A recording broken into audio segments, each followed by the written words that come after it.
right, fight fans, we have Mike DiOrio here. He is fighting on Jackhammer Promotions Fall Brawl card on October 27th.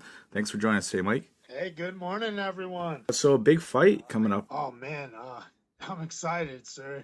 I've been around the game for a while now, and it's been a blessing. Every opportunity to get to showcase my skills is another blessing from the Lord. This is definitely going to be a test, man. I'm going into Long Island to take on Brian.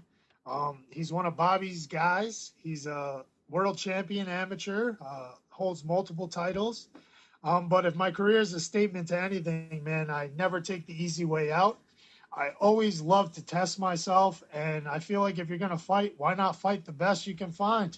Yeah, you've been around the game for a while now. We've seen you've been in Bellator. You've fought on that reality show. Would you want to touch base on that? How'd that go for you?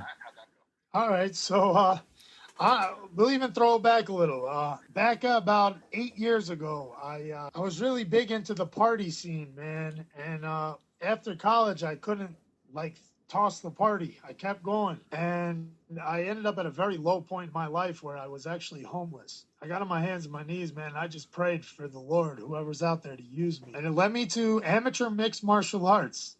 Oh, nice. In the Amis, I was also a heavyweight, sir. I weighed about 375 pounds, and I had to cut 15 pounds for my first ever fight. Oh, wow. So we did the yeah, it was crazy, man. So we did the Emmys as a heavyweight, and I won. And I was 30 days sober and clean from drugs and alcohol after my first fight, leading into that fight. And it was addicting. The thrill of being in that cage and just having all eyes on me was something that, like, I enjoyed. And it was just, I don't know if you've been in the cage yet yourself to compete, but it's just a different feeling, man, when those doors shut behind you. And I replaced the negative addiction with what I believe is the most positive thing I could have done, and started training martial arts. So we won about 6 fights as an amateur. I went 6-0, won 2 heavyweight championships, and I was set for a pro debut in Massachusetts. During that pro debut, I took on one of their hot prospects, Sean Evans, and I won a fight of the night, which actually I think was a fight of the year in Massachusetts. Oh, nice. On my pro debut. It was amazing. I was training hard. I had everything in order. And then after that fight, I got a call from a Florida management company, and they asked me if I wanted to compete on a reality television show for fighting. And I thought they were insane. For me to have this opportunity was nothing I ever dreamed of. So things happened real fast, and within 2 weeks, I had an expedited passport and was on an airplane to Johannesburg, South Africa. And oh my God, I'll tell you what, that was one of the craziest things I've ever done. It was me by myself representing the USA in a house full of 11 different countrymen. We had people from New Zealand, Australia, Germany, England, the UK, France, Africa, Cambodia, and they stuck 10 guys into a house that all spoke different languages, were from all different parts of the world. And it was just another blessing, man. And for 10 weeks, I got to learn and compete with some of the best fighters in the EFC. I actually trained under Ashad Saeed, who was a champion for the EFC at bantamweight. And we did 3 times a day. They were treating me like a UFC star, man. It was game changing. Did you find it hard, like with the language barrier? Like, did some of them speak the same language and it was difficult since you were by yourself? Here's the funny part. So the South Africans actually had pretty good English, pretty good at it. And then the only other fluently speaking Englishman was Will Fleury he was from Ireland. He was Conor McGregor's teammate and Kabanov's protege. So me and Will kind of bonded right off the bat in that TV show, man, because we were both the English-speaking guys. I did send you a link to that television show. You can watch that, and you'll see I was actually kicked off the show for a couple days with a staph infection. And miraculously, I got rid of it in 3 days with a little doctor's help. And I had no one I could fight on the darn TV show because of how the brackets were drawn up. Okay. So that English-speaking Will Fleury volunteered to fight me to give me an opportunity. And it was kind of crazy. That's a cool experience though, man. We have seen the clip. We'll definitely get that out for the listeners. But looked like the Ultimate Fighter in a way. That's kind of how they mocked it to be around, but it was basically an international season of all undefeated prospects. Oh, that's pretty cool though. You got your name out there with some good fighters. It was amazing. Post show, so post the fighter, I came back to America, and I was hot off this TV show, hot off a Fight of the Year win, and I was struggling to get like the average Joe, the average new pro to fight me. So we went and we took on King of the Cage, Eric Herbert, for a world title. Being my third professional fight, I'm already fighting for a world title, which is just amazing. Unfortunately, he had a little more experience. He was also a black belt coach, and I lost in the second round to Eric. But man, between my debut, the television show, and fighting for a world title, I felt like there was nothing more that could be accomplished, you know? Yeah. And then I'm coming off a loss, and I'm all depressed and sad. And next thing you know, the phone rings, and it's Bellator inviting me to Long Island to fight. Oh wow. So coming off the loss, I had a chance to go down to Long Island and fight on the Fedor Sonnen card, and took on Andrews Rodriguez in a 15-minute war, man. So I got my money's worth on Bellator. All 3 rounds, I lost the point fight. But at this point, man, I went from being just, like I said, a homeless dude, and after a few years, I'm fighting in Bellator. It was beyond myself. Yeah, that's pretty cool how your journey has led you there. And like to be on a Fedor card especially, like that's pretty rare for certain fighters that have been in the game for a long time to do. And Chael Sonnen actually took a personal liking to me and my family. And he hung out and gave me some great motivation. And Chow was actually one of the first guys I really liked to watch as a fighter. So I was starstruck, man. Meeting Fedor, Benson Henderson was there, Roy Country Nelson, oh man, Czech Congo. These are all guys, man, that you watch on TV growing up. And the fact that I got an opportunity out of nowhere to be around these people, it's more proof to me that God really is in control. And at the end of the day, man, that's all I really want people to realize, that you can hit rock bottom, and with a little faith and elbow grease and some hard work, anything's possible, man. Yeah, we saw that's why we wanted to get an interview with you, because it was perfect. We'd saw on like your social media and just like the inspirational quotes you had for people. So like that's why that's where we come in, right? We have to like tell those stories are the most important to us. That means so much to me, man. And win, lose, or draw, that's what my goal is just to show people that I have the courage and I've overcome, and so can you.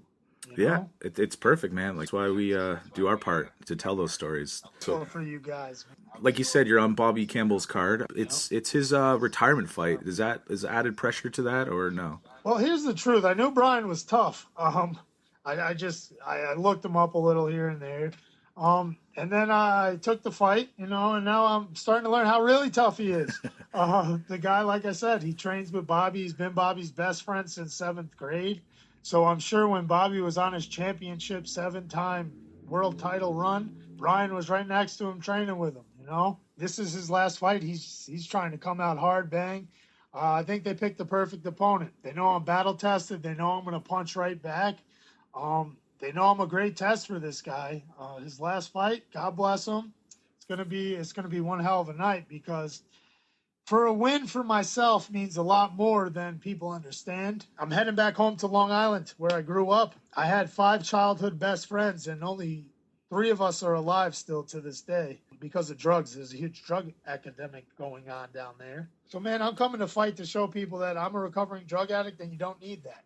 So, we're taking the old drug addict versus the world champ. We'll see what happens, man. Hey, those stories are the best, right? It's, you have nothing to lose, right, at this point, because it's the world champ. But you know what? That's the journey you've come to, and it's amazing. Come fight night, titles mean nothing, right? That's it, dude. Belts just keep your pants up. Yeah, exactly. And records are for DJs.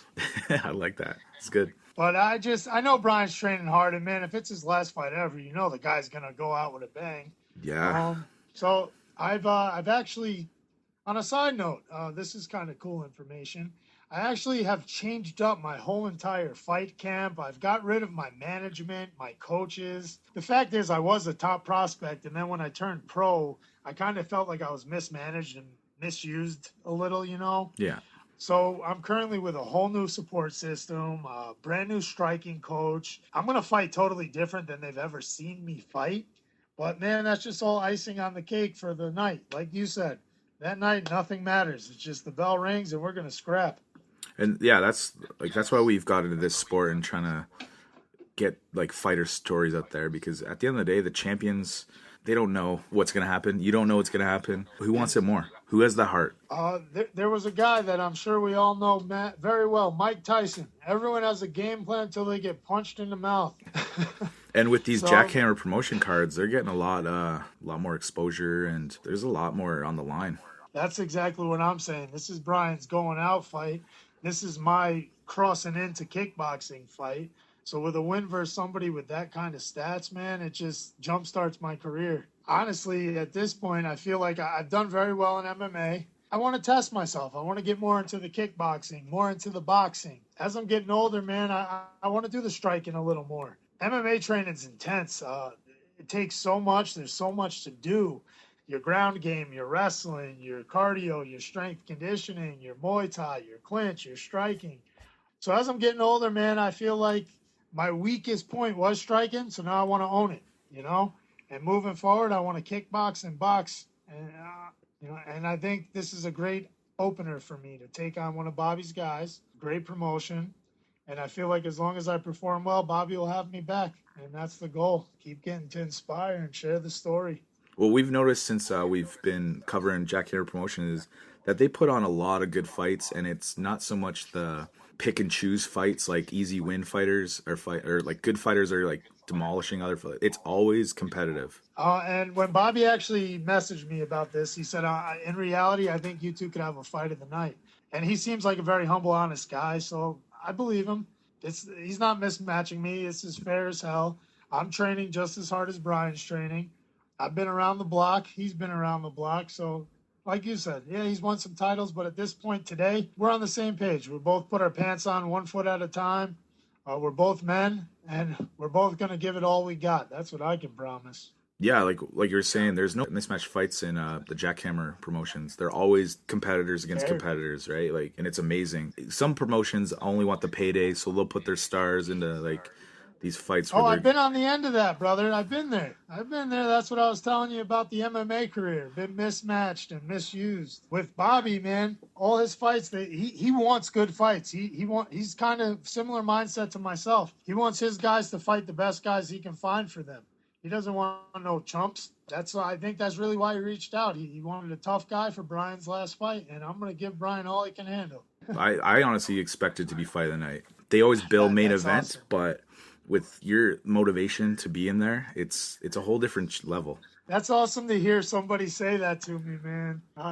My girlfriend tells me that stuff sometimes, but to hear someone else too say it, it's kind of good to hear, man. Well, like you were telling us, you were going through like the addiction and stuff like that, and that's like behind you now, and you're focused on like the fight. Like your fight is totally different now, which is sir. It's a crazy journey, but it's inspirational, man. It's more of a fight to inspire, I guess. Yeah, because there's a lot of people out there that don't have that avenue, and like you found it. You found something that you're passionate about, and you get to live it. It's awesome, and getting to talk to you guys is a dream come true as well.